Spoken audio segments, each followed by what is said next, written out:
Liz, I'm going to do the intro. Liz has been really good. Usually I have to do the intro, but she's stepped up to the plate and I she's done a have, lot of but the this intros one lately. But I know, yeah, this one I'll do since I know you. I'm gonna punt back to you. No pun intended. Oh, Liz. Wow. So funny. Woo, you're on fire this Monday. Buckle up, Tess.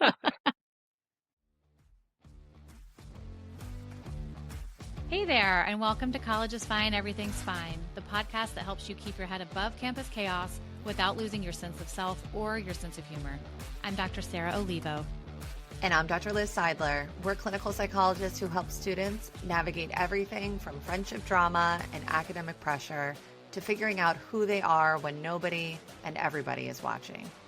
We take real stories from college life and turn them into simple, science-backed tips you can actually use. No fluff, just what works. Think of it as your mental health toolkit for thriving, not just surviving college life. All right, Sarah, you ready? Yep, I'm ready. Let's get into it. So today we have two people who are virtually streaming from Nashville. I'm so excited to have someone in Central Time. We have Dr. Tess Kilwein, who we just randomly, I guess I kind of stalked you a little bit. We started our private practices around the same time in Nashville. And we're excited to have a community here of people who could just get together and understand what the other person was going through day to day. It can be sort of a lonely profession when you're in private practice. So it's been such a great time getting to know her. But I will always also say that you have a skill set and an area of expertise that I think is so important. And so when we started to think about how to consider the mental health of all athletes, right? I felt it was really essential to grab you and give some of your expertise to our college students. So why don't you introduce yourself? Sure. Yeah. So I'm Dr. Tess Kilwein, and I'm a clinical sports psychologist based out of Nashville, like you said. And I work with elite athletes all across the country. So I am based in Nashville, but a lot of my work is virtual. And my practice really focuses on creating these trauma-informed, identity-affirming environments for athletes. So I work with a lot of athletes that, while they are expected to be high performers in their spaces, they also often hold identities that have been historically marginalized. So I primarily focus on working with LGBTQ athletes, but also those who've experienced identity-based marginalization across disability, race, ethnicity, geography, whatever it may be. Yeah, and we've had a few, and I think really important episodes around the student athlete. I think there's something that, there's double dose maybe of pressures to experience and certain things that they are managing. That's really important, but we really hadn't talked about the identity aspect, and how that is encompassed. So when we talk about athlete well-being, what do you think is different or overlooked when athletes identify as LGBTQ plus? Yeah, I think that's a great question because LGBTQ and other minoritized athletes are managing two things at once. So they are expected to perform at these really high levels. They face the same pressure sport that everyone else, all other athletes face. And then they have this added layer, this added question about identity safety in their environment. So when an athlete is, expected to perform at this really high level, but then they're also constantly wondering whether their teammates or their coaches or their administration are going to accept them, or whether these comments that are made in these environments apply to people like them, that mental energy that it takes up comes at the expense of not only well-being, right, but performance. We know that. We know it inhibits people's ability to perform and thrive at the best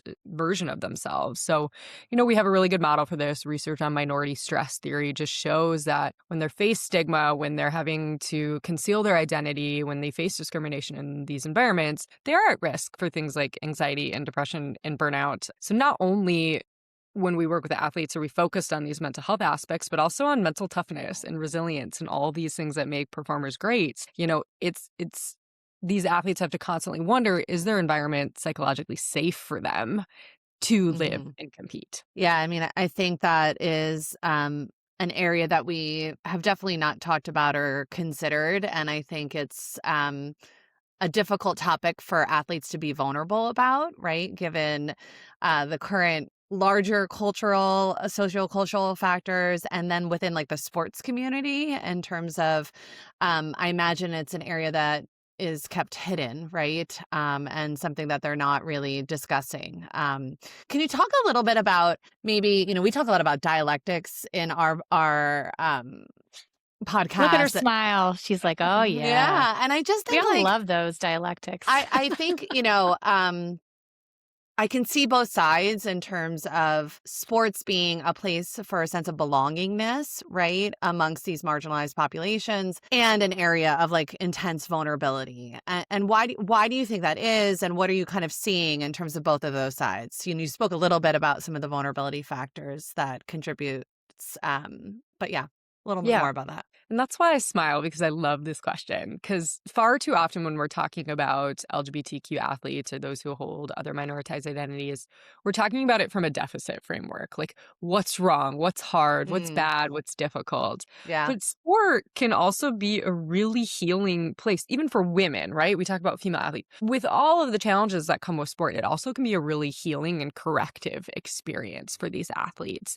They can be equally enriched in these environments. And how that happens is teams create these really intense social bonds. There's just nothing like a sports team, Hmm. right?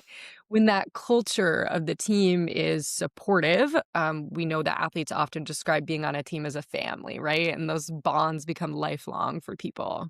So at the same time, of course, that level of closeness can make things like discrimination or rejection feel really, really high stakes. Mm, Because when that is your family, when it is the people you're right. spending every day in and out with, if you believe that your identity could affect your place on the team, should people become aware of it and they're going to feel less comfortable around you, they're going to make more comments, they're going to reject you. That environment that is supposed to bolster belonging could really shift to vulnerable really quickly. So there's both sides of it. These Right. supportive environments can be really enriching for athletes. They're uniquely vulnerable if something goes wrong in that environment. I think about the psychological toll of being sort of the quote unquote only, Mm. identified minority or person on the team. How do you feel like things like team norms or locker room culture, language affect athletes, even when the harm isn't necessarily intentional, but maybe just part of this longstanding culture? Yeah, I mean, immensely. I think to a huge degree, I remind people that I have this conversation with all the time that it is a collection of the very small things that ultimately create these Very trauma informed and identity right. affirming environments for athletes. And it's the same is true in the opposite. So this language, even these small comments, signal whether an environment is safe for an athlete or not. So even when it's these jokes or these casual comments, they communicate whether an athlete who's holding one of these identities is going to be respected and included on their team. So when that harmful language, even if it feels small, it goes unchallenged and it happens time and time again, athletes ultimately receive a message that they're not going to be fully accepted, that Mm. these parts of themselves are not safe to be shared and expressed in this environment. So ultimately, they're less likely to come out or seek support when they do need it because of the additive effect of these comments over time. Mm. Yeah. So on that matter, you use the word acceptance. So let's talk a little bit about that in terms of, why does acceptance matter? I think both from a mental health perspective, I'm assuming it also influences athletic performance, and on the player teammate level, but maybe as well as the coach level. Sure. Yeah. I mean, coaches themselves, they hold a whole lot of authority over their athletes, even if they don't necessarily try, right? They make major decisions about how an athlete spends some of the most important years of their lives, right? Decisions about their playing time, their Hmm. standing on the team, the experience they have while they're in that sport. But it's the teammates that really shape the daily environment and encounters across that space. So athletes spend most of their time with their peers in their locker room, traveling, training. They often, especially in college, live together and spend a lot of their social time together too. And so if that peer space is one of acceptance, that determines whether an athlete feels safe and supported both within sport and outside of sport. So it's sort of like it models what healthy relationships are Hmm. going to look like. And if your teammates that you're spending every moment with are shutting down these comments and they're there for you and they accept you, that is going to make an athlete better able to just live and thrive in all spaces of Hmm. their life. Whereas if that environment you spend so much time, you're having to hide parts of yourself, it's going to be really hard to express yourself in any space, which is Mm. really, really immensely impactful. So what are the, I think about there's sort of proactive and reactive ways to accept or to have an informed acceptance of all players, right? And one is like, oh, with this person has come out on our team. And so we want to make sure that they feel really respected and accepted. Yeah. And then there's the other sense of just, hey, we want to put that language out in the atmosphere because we actually don't know what all people are coming through. We want to just have a sense of respect in general, Mhm. right? Yeah. And so I think about that a lot where it's not so much like, hey, wait for this person to do so and then Right. start to support is the way I see it. But what do you think, some specific actions, both, from players or from coaches, that could be either like, hey, once you know this is happening, how can you adjust and make sure you're being affirming? But also, are there things you can put out there just because that's a good thing to do for all teammates, right? What are you thinking about some specific language or actions people could do if you're on a team or you're a Yeah. coach? I love that you use the term preventatively because I think that's what this is. Like, be preventative. Most importantly, don't wait until an athlete has experienced a major violation or marginalization to Mhm. then say, okay, well, we're accepting and we want to correct it. So, coaches play a role in setting the culture and the expectations for their team in lots of ways. They often focus more on, the time requirements, the conduct requirements, but this should be part of those conversations. So when coaches are setting these standards, they often do it in written ways, right? Like your athletes are required to sign sort of like a team cultural code of conduct, but at minimum, it happens verbally.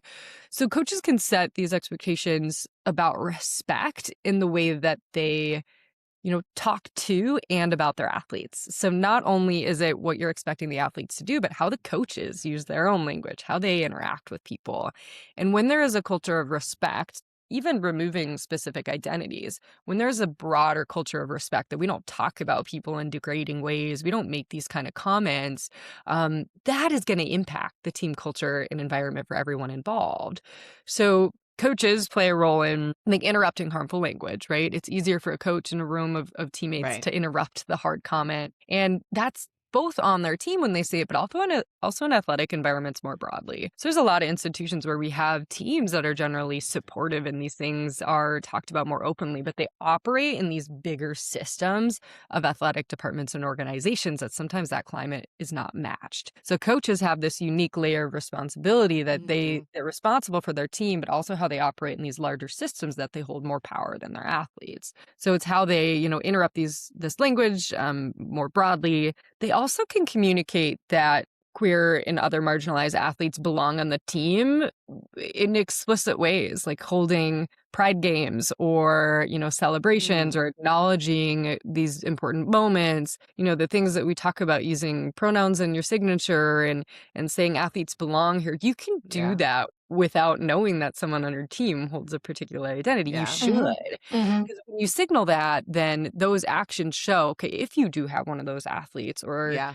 an athlete comes out during their time in college, which is not Mhm. uncommon, that they know they're going to be safe. They're going to have a safe landing place on that team. So when coaches model this inclusive behavior, it just establishes team norms really quickly and athletes tend to follow. We know that. We know from lots of literature that what coaches determine on their team as a culture is what the teammates adopt and how they treat each other. Yeah, I like that just because it's like it's not like, oh, we have somebody who's identified. So let's start being respectful, guys. And then if that person Yeah. graduates, we'll just go right back. No, it's like you will have someone on your team who identifies this way. Like this should just be the base layer. Right. Right. Totally. So, Um, okay, I don't wanna bring up heated rivalry, but I don't know if either of you why have seen it. why wouldn't you want to Always bring it bring up up? heated rivalry. Why wouldn't you want to bring it up? I But, think we should all be talking about it all the time.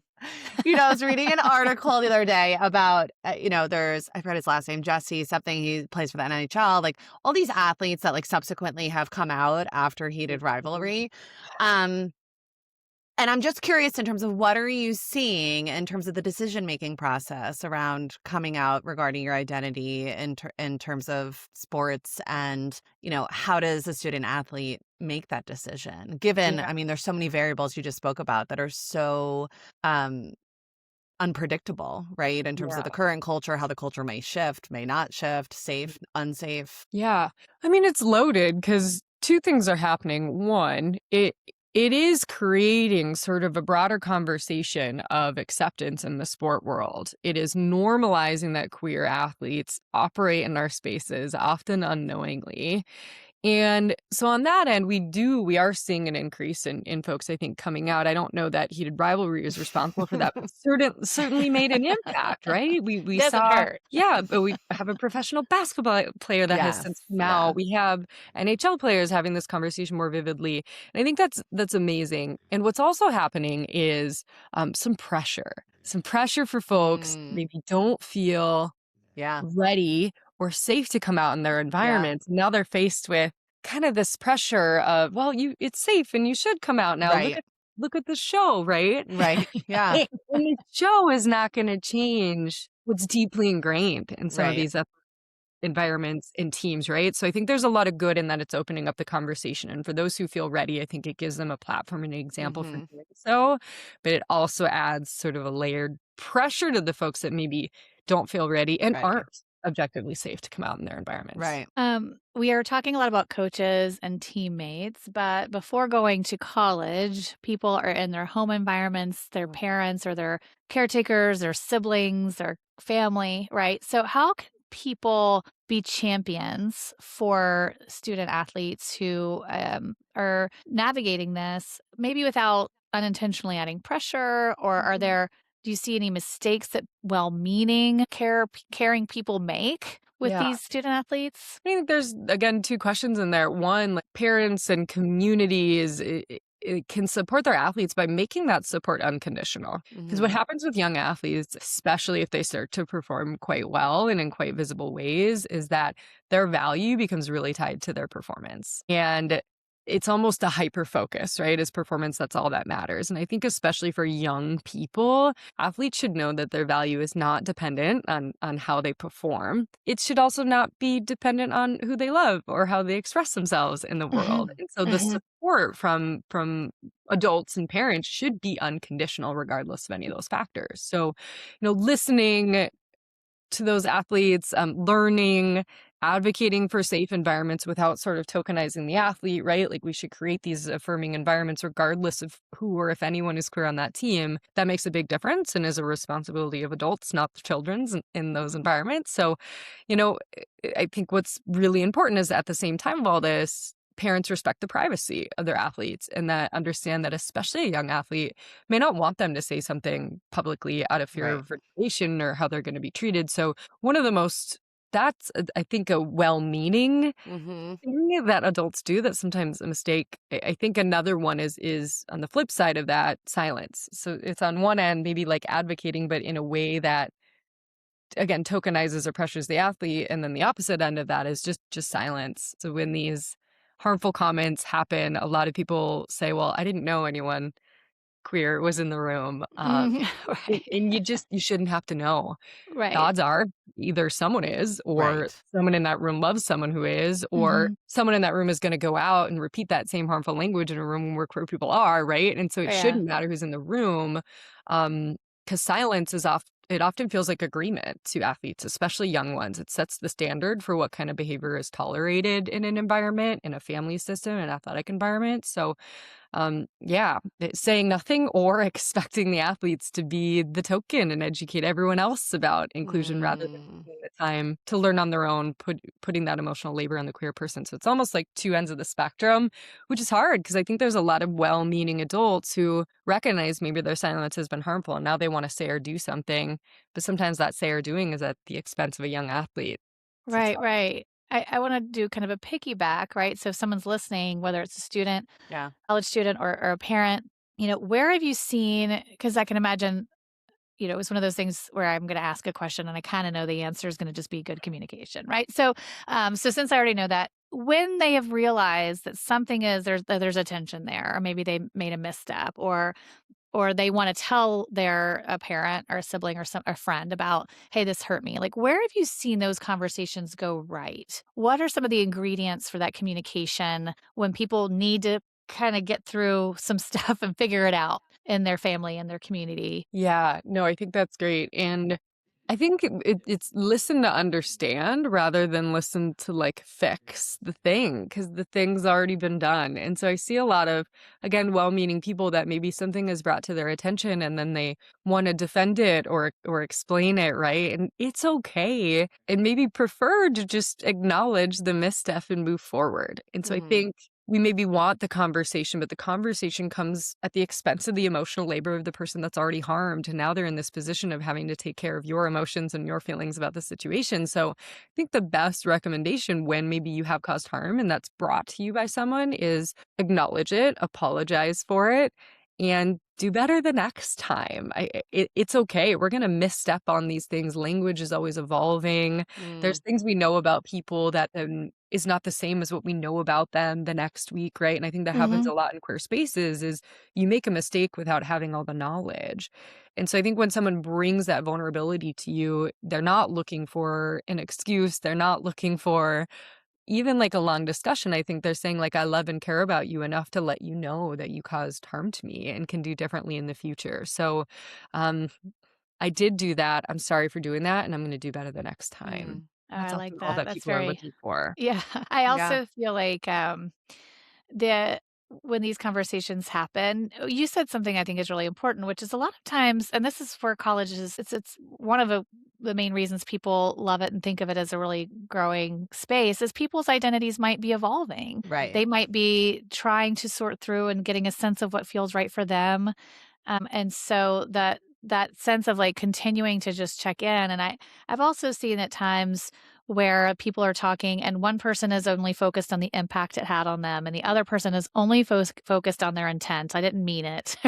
And so I love that idea of both can be valid, right? But if you just say, I'm going to acknowledge that that it had an impact regardless of what my intent was, and now I can actually make my apology really active by doing differently, is probably where the real probably like the when rubber hits the road. Is that Mm. the phrase, or is it rubber meets the road?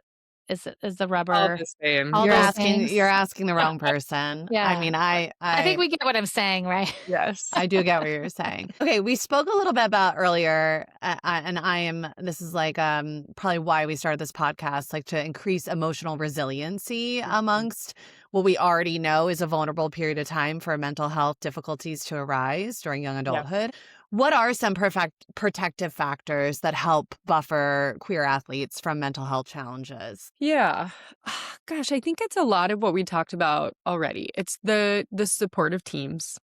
It's affirming coaches, Hmm. it's inclusive policies, and access to identity affirming mental health care. Those are all major protective Yeah. factors. I think, especially when we focus on the college level, is sure your environment that they're operating in, the teammates, the coaches, the policies at that level, we want affirmation, but we also want spaces that athletes can go outside of that environment because no matter what, there's going to be aspects of that environment that do cause harm. I think if we look at the history of Hmm. sport and how it's marginalized, folks, there's got to be other places people can go. And whether that is access to a sports psychologist that has expertise in working with that identity, I think that's really important. If you don't have one, know where those referrals are for your athletes. And I think community outside of the team or that department can also strengthen resilience. So making sure that, LGBT athletes, ethnic and minoritized athletes have access to resources outside of their own team that can support their identity is equally important. So I think of like the campus identity centers. Sometimes there's support groups through the General Hmm. Counseling Center,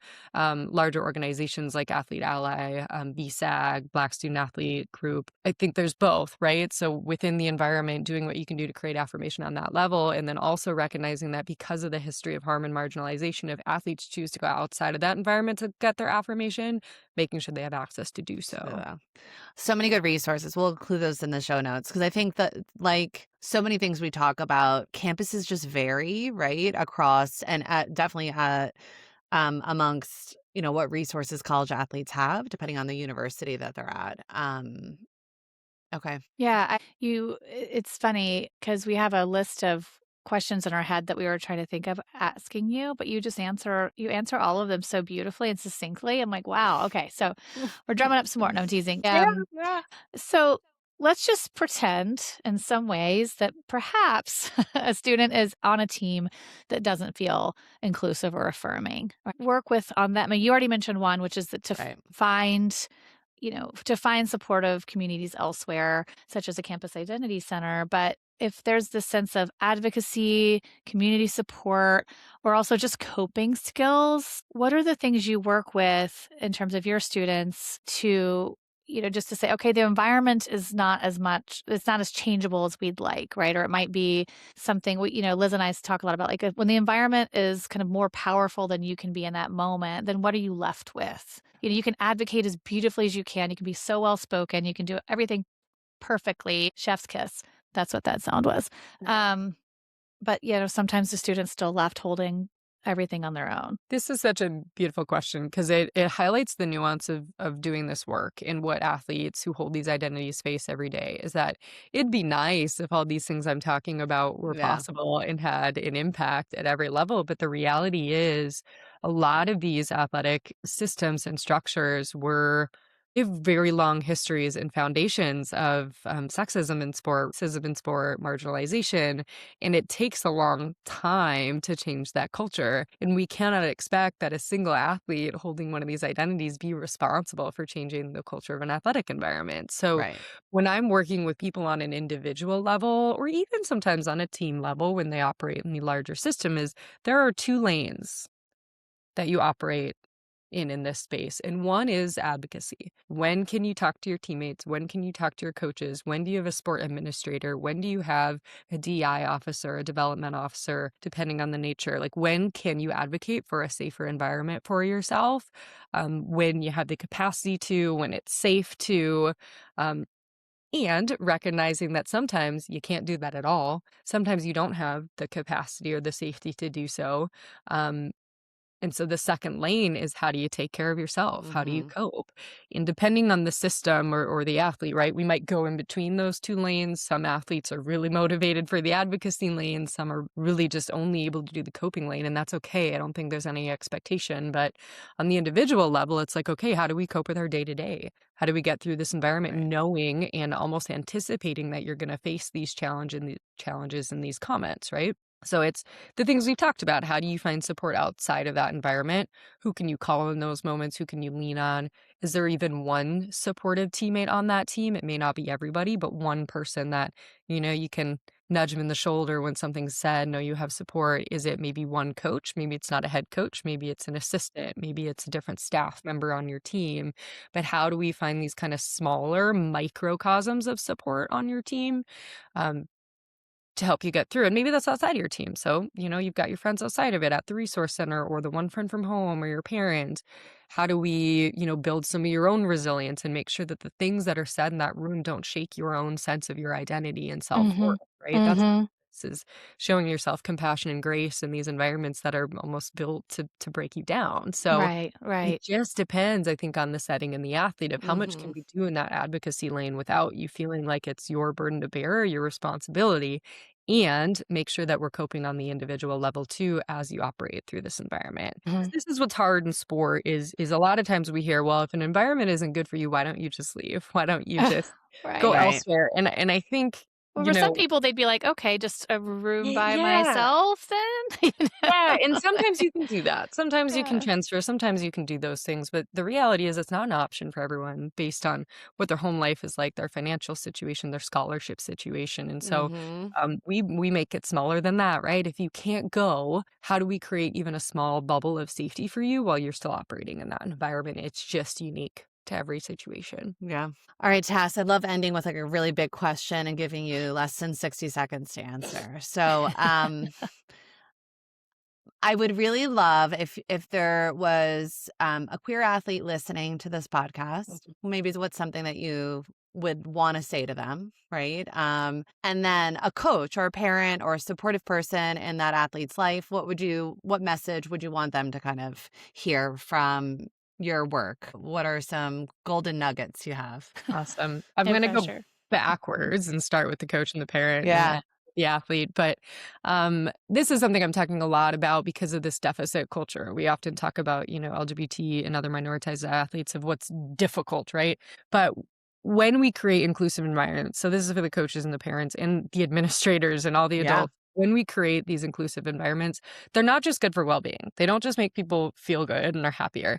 They are good for performance. And if your bottom line is the performance of your athletes and the success of the athletes, this conversation should matter to you too. So when our athletes feel safe and respected in their environments, they perform better and they stay in sport longer. So I don't really care what your bottom line or your priority is, but we are having the same conversation about supporting minoritized athletes. For those athletes themselves, I think I would say it in a different way of like, your identity does not diminish your value in sport. The resilience and perspective that you bring based on your experiences are actually strengths, even if those around you can't see them. The way that you've learned to navigate environments that are often operated and created against you and not for you, your ability to learn and thrive and persevere in those environments, it's going to be a strength on any sport team in any space in your life. So you deserve environments where you can pursue excellence and success without hiding who you are. I have chill bumps, like 10 out literally of 10. from the top Same. So of good. my head to my butt. When's your TED Talk? Come on. I know. Oh Do my it, goodness. do it. This is exactly the interview I knew we'd have after having conversations with you. Aren't I lucky I can have like a coffee or a I drink with her later? know. She'll just keep talking these beautiful anytime. ways. I gotta so get thank you. myself down to Nashville to come to I this happy know. hour, even if it's just a party of two over there. Yeah. Come Well, join us. you'll double our attendance. So this has been great. Thank you so much for coming on. We could talk to you all day. So we'll let you get back to your regular job, but we really appreciate your time. And I know the students listening do too. Thanks for having me.